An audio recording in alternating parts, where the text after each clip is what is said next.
Good morning, everyone. Welcome to Blacklogic.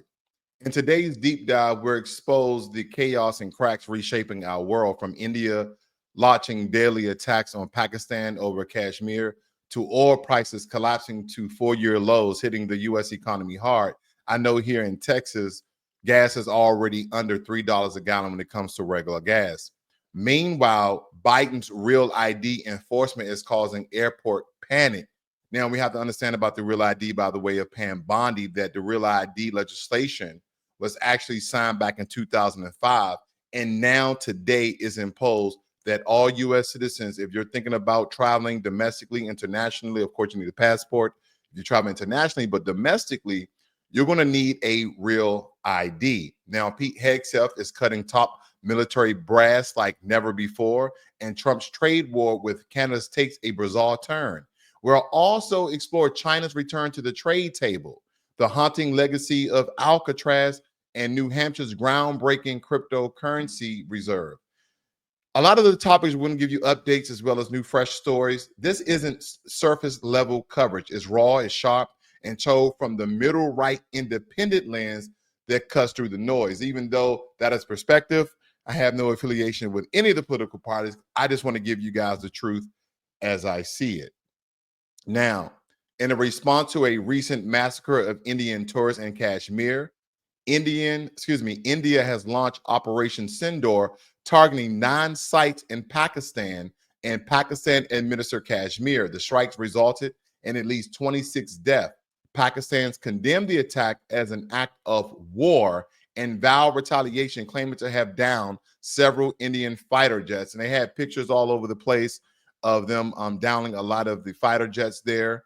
But nonetheless, this is the land that they are, again, fighting over. And I think there's a religious component to this, because even in this part of land, they stated that there's Hindu Muslims, okay? And don't forget, Pakistan is mostly Muslims themselves, but don't forget, majority of India practice the religion of Hindu. Now, I never heard of a Hindu Muslim. I know they have certain different groups like Hajara, and all these different terms and names. But nonetheless, again, we have another war that's spewing. And again, right now, they may look at it as a small battle and or conflict, but we're talking about roughly two large companies, especially with India. I think they have 1.4 or 1.2 billion people. They're the most populated country in the world next to China. China and them go back and forth when it comes to the population, but I do believe that India has a larger population than China. And as we look at this too, I want you guys to think about immigrants around the world. Now, I've traveled to the continent of Africa. I've traveled to Asia. I just came back from Japan, Thailand, and Vietnam. And when I tell you this, when I look at the different demographics, when I look at the different races of people, Indian from the country of India were all over these countries. They were in Thailand. They were in Vietnam. When we were traveling close to the border of Cambodia, they were there. They were in Africa. They were in Kenya. There were a lot of Indians in Kenya that considered themselves Indian Kenyan, where they spoke their native tongue of India, and they spoke Swahili and some of the native tongues and tribes in Kenya as well. So again, India is heavily overpopulated. So a lot of them leave India because, again, they leave for different opportunities. And I would like to believe a lot of them leave for space. Okay. But nonetheless, I think that this is a very important piece of land, and we have yet to see the end of this. So there's a lot more to come when it comes to this very, very important piece of land that it seems like these two countries are going to end up going full-blown war on. Oil prices have fallen to a 4-year low, with U.S. crude oil at 57.10 per barrel. Factors include increased OPEC production and global economic uncertainties. While consumers may benefit from lower gas prices, the energy sector faces potential challenges. I'm happy for it.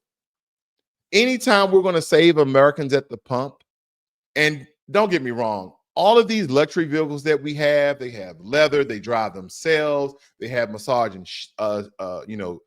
seats or whatever. They have panoramic roofs, they have rear shades, they have all of these luxuries inside of them.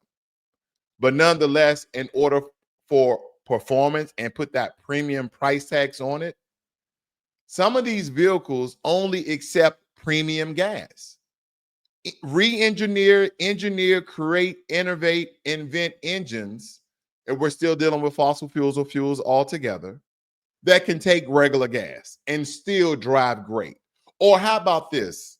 And I know they would never do this because in a capitalistic country like America and capitalistic countries around the world, because most countries are now turning to capitalism, even though they have some bones, they have some construction of socialist and also communist, in some regards, they still have elements of being capitalist. So we have to tier this thing. Have you noticed anything that you look at across the world, there's tiers? Okay. When you look at Uber, there's tiers. You can do a Uber XL, you can do a Uber Black. Uber Black are going to cost you a lot more money. When it comes to gas, you got regular gas that'll fuel your car, not for those expensive cars, your Audis, your BMWs, your Genesis, your Mercedes, your Maybachs, etc. They only take premium gas for the most part. And I just think they need to re-engineer things where they can still drive smoothly and comfortably and use regular gas. Because again, I will love to pay, even though I mostly fill my vehicle up with mid-grade and only requires regular gas. But again, I hope it could ride just as smooth and error-free off of regular gas. But again, we're talking about whole new standards of gas. And if you guys are not familiar with the different, types and levels of gas, I know you guys are familiar with the octane, but you guys should only really be going to gas stations that have top tier gas. And a lot of these top tier gas stations have the labeling top tier gas, or you can do a quick Google search and it will show you, and still get your regular gas, but it'd just be a higher quality gas versus the gas stations that are not top tier. Okay. But I'm happy for it. And hopefully this can continue, that we can keep gas prices low, but in an uncertain economy, a very unstable economy with all the things that are going on, we can only pray and hope. As of today, American travelers must present a real ID compliant license or alternative identification to board domestic flights. Now, if you don't have a real ID, but you have a passport, use your passport. If you don't have a passport, but you have a passport card, use your passport card. Now, laws are changing very quickly. We're living in a very transformative economy. So please do your research before you travel, because you may not have a real ID, but you may be good to go with a passport and or passport ID card, because approximately 81% of travelers have compliant IDs, but some states report lower compliance rates. So that means that a lot of Americans out there do not have a real ID nor passport or passport card. Travelers without proper ID may face additional screening. Now, initially, they may dial back some of the restrictions that you cannot move forward, but look for different travel agencies, your Expedias, your Sky Scanners, even platforms, American Airlines, United Airlines, Delta Airlines, Spirit, may ask for you to scan in your real ID so you don't have to go through a lot of the pitfalls and barriers if you don't have your real ID going to the airport. Because again, not everybody is tuned into the news. Not everybody is tuned into current day events, and they should, but nonetheless, there's just the realism of being human. Okay. You're not going to always tune into every single thing. There's going to be some things that are going to go in to miss you, but please have your real ID if you're looking to travel. And if not, look at some alternative forms of ID so you can travel. I want to go over this very quickly because there's a lot going on in the trade sector, and we are getting close to having these conversations with China. And I think it's very imperative that we have these conversations with China, because the U.S. Treasury Secretary Scott Bessent and China's Vice Premier He Lofling are set to meet in Switzerland to discuss trade relations. We're not even meeting in America or China. We're moving in some neutral ground. And this meeting is going to mark a potential thaw in tensions of ongoing trade disputes and trade tensions. And I know that a lot of American businessmen, a lot of Americans, were kind of waiting for this to happen. But I wonder if President Trump is going to dial back on trying to bring American businesses back from China, back from Vietnam, back from India, back from Pakistan. Because again, when you look at a lot of the products, majority of our products are made in China, okay? But as you look through your tags and things of that nature, I know you guys have seen that a lot of your clothing, a lot of your products have been made in Indonesia, have been made in Pakistan, have been made in Vietnam. So again, China been in one of our biggest production manufacturers that actually create a lot of American products. This is going to be very important to the American economy altogether. And we need to be very closely at this as prices may rise or prices may fall. So again, this is going to be very important for our bottom line if these deals don't come to an end, if the trade war does not come to an end.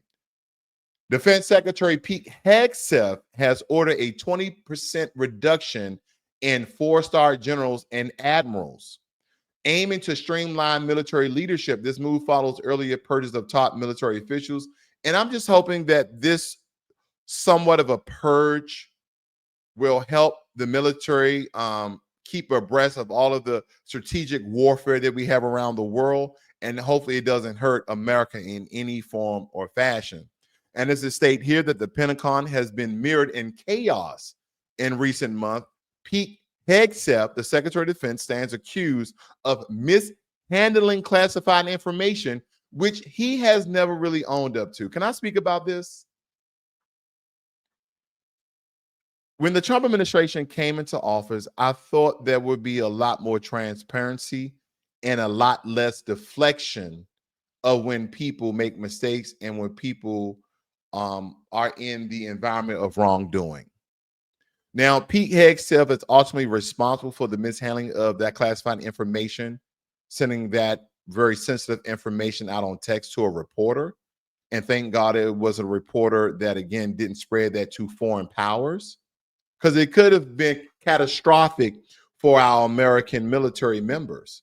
But he is yet to own up to that. So again, I'm very biased when it comes to this, being a former military personnel. And information and sensitive information is vital for the livelihood of our military personnel. So again, you admitting that you made a mistake will go a long way with the American people. But again, people who are just staunch MAGA, staunch Trump, no one on the team can do wrong, then those people are living in la la land, because no one is perfect. But I will say this, the humility and the humbleness that comes out of the administration would mean a lot for the next Republican Party to take office. Nonetheless, it states that top generals have been fired for no discernible reason beyond their color or sex. So the Economist is stating that people are being fired because of their race and or their sex. And the department is in a full-blown meltdown, says John Olyott, a Hegseth loyalist who served as chief spokesman until last month. It states that Mr. Hegseth is presenting ahead with sweeping reforms with the change size, shape, and purpose of America's armed forces. And hopefully, again, any of these major changes that we've never seen before in government, I'm just hoping that this is going to benefit America and Americans altogether. And that is the only thing that we can do, because again, this is what the American people asked for. When you voted for Donald Trump, when you voted for J.D. Vance, all the people that fall under the cabinet, believe it or not, you voted for them too, because even though they wasn't elected, you had to know that Donald Trump was going to select people to put in those positions, and you had to go with the confidence of your president, okay, of the president of the United States of America. President Trump and Canadian Prime Minister Mark Carney met to address trade tensions, and Carney emphasized Canada's sovereignty among U.S. tariff pressures, stating Canada is not for sale. And a lot of people is touting that the U.S. is now coming to the beck call of Canada. And let me just read this excerpt I highlighted for you guys very quickly. It states that Canada responded to Trump's actions with a 25% tariff on the Canadian dollar at 30 billion or 22 billion American dollars worth of U.S. imports, plus an additional 25% duty on Canadian, roughly $30 billion in response to Trump's metal tariff. Canada has also slapped tariffs on cars imported from the United States. that the trade was huge repercussion for both economies. Canada accounts for 14% of all trade, according to the government data. Canada is also top country. The U.S. imports goods to roughly $350 billion in 2024, with the biggest exports being energy and cars. Meanwhile, the United States is Canada's top destination for its imports, more than 3/4 of them, which include softwood lumber, steel, and aluminum. About 30% of the softwood lumber consumed in the United States is imported, with Canada accounting for more than 80% of those imports. So is Canada a very vital country in the tariff war to America? Question for you guys. Leave that in the comment section. Trump's trade war is already weighing on American businesses of all sizes. General Motors CEO Mary Barra said in an interview with CNN last week that tariffs will cost her company between $4 to $5 billion this year. Wow. That is a whole hell of a lot. That is a whole hell of a lot, believe me or not. $5 billion when you're trying to run a business and employ, have employees and pay pensions and health care and etc. Yeah, that can really hurt your bottom line, especially when you're talking about GM out of the only 2 American car makers that we have in America. So again, I believe that is very, very vital. Alcatraz Island, once housing infamous criminals like Al Capone, remains a symbol of Americans' penal history. Though closed in 1963, it continues to capture public interest as a historical site, not to reopen and renovate Alcatraz, which again, I've been stating for the past week here, has been very, very, very expensive to own and operate. So again, if the federal government comes in and reopen, again, this is going to be billions of taxpayer dollars into a prison that is now a historical site that doesn't really take that much to preserve, because it's not like they're improving anything. They're just making sure things are stable, making sure people don't fall, hurt themselves. Other than that, that's all they've been doing with Alcatraz as we look at it. But there are some things that I guess to really look at how Alcatraz had become America's most notorious prison. Because in the 1860s, when we talk about military fortification built to guard San Francisco Bay against Confederate raiders, don't forget this is an island. So the further we go back, we extrapolate that this wasn't a prison, but a strategic military base that helped defend San Francisco against Confederate raiders.